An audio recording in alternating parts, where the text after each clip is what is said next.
ஆன்மீக நண்பர்கள் அனைவருக்கும் அன்பு கலந்த வணக்கங்கள். இன்றைக்கி நாங்கள் ஆன்மீகம் சம்மந்தமான பதிவில் பார்த்தீங்கன்னா, வீட்டில் சுபகாரிய நிகழ்ச்சிக்கு தடை ஏற்படுகிறதா? இனி கவலை வேண்டாம். குலதெய்வ வழிபாடை பற்றி தான் பார்க்க போகிறோம். நம்மளுடைய குலத்துக்காகவும் குலதெய்வத்திற்கு வழிபாடு செய்ய வேண்டும்.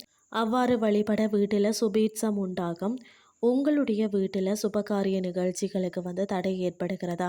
எந்த ஒரு நல்ல காரியத்தையும் நடத்த முடியலையா? பிள்ளைகளுக்கு திருமணம் நடந்து குழந்தை பாக்கியம் இல்லையா? குழந்தை பிறந்தால் அந்த குழந்தைக்கு ஏதாவது ஒரு பிரச்சனை வருகிறதா? இது போன்று தொடர்ந்து வீட்டில் கஷ்டங்கள் வந்து கொண்டே இருக்கிறதா?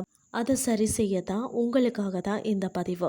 சுப நிகழ்ச்சி நடைபெற கொடுக்க வேண்டிய தானம் பார்த்தீங்கன்னா, பொங்கல் வைக்க பயன்படுத்தப்படக்கூடிய அந்த பொருட்கள் வெள்ளம், மலிவான விலையில் நம்மளால் வாங்க முடிகின்ற பொருட்களில் ஒன்றும்.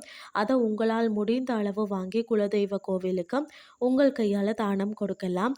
குலதெய்வ கோவிலில் நிர்வாகம் இருந்தால் அங்கு தானம் கொடுக்கலாம். பிறகு இனிப்பான வெள்ளத்தில் குலதெய்வத்திற்காக பிரசாதம் செய்து வழிபட வேணும். குறைந்த அளவு 1 கிலோ வெல்லம் வாங்கலாம். அதிகபட்சம் உங்களுடைய விருப்பம். எப்போதெல்லாம் குலதெய்வ கோவிலுக்கு செல்கிறீர்களோ அப்போதெல்லாம் வாங்கி வைத்த வெள்ளத்தை வீட்டில் இருந்து எடுத்து செல்லணும். குறிப்பாக குலதெய்வ கோவில் இருக்கும் இடத்துல இருந்து வெள்ளம் வாங்கக்கூடாது. நம்மளுடைய வீட்டில் இருந்து தான் எடுத்து செல்லணும். முடிந்தால் மாதந்தோறும் வீட்டில் இருக்கக்கூடிய ஒருவர் மட்டும் குலதெய்வ கோவிலுக்கு சென்று இந்த வெள்ளத்தை தானம் செய்து வரணும். உங்களுடைய வீடு சுப நிகழ்ச்சிகளில் எந்த தடையும் ஏற்படாது.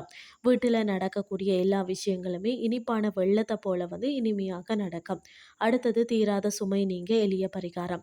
வீட்டில் இருக்கிறவங்களுக்கு ஏதாவது ஒரு தீராத கடன் சுமை இருந்தாலும் தீராத உடல் உபாதைகள் இருந்தாலும் கரைக்க முடியாத கட்டி இருந்தாலும் சில நாட்களிலேயே பிரச்சனைகள் அனைத்தும் தீர்ந்து போகத்தான் எளிய முறை ஒன்றை வாங்க பார்க்கலாம்.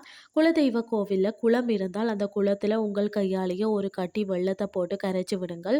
உங்களுக்கு இருக்கக்கூடிய கஷ்டங்கள் எல்லாம் தண்ணீரில் கரைஞ்சி வெள்ளம் போல கரைந்து போகணும் அப்படின்னு சொல்லி குலதெய்வத்தை வேண்டிக் கொள்ளுங்கள். கஷ்டங்கள் இருந்தாலும் உடல் உபாதைகள் இருந்தாலும் ஒரு சில நாட்கள்லேயே உங்களை விட்டு கரைந்து போய்விடும்.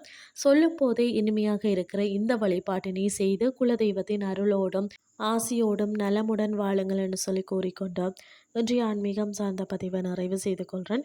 இதே மாதிரி மற்றும் ஒரு ஆன்மீகம் சார்ந்த பதிவோடு உங்களை சந்திக்கிறேன். நன்றி.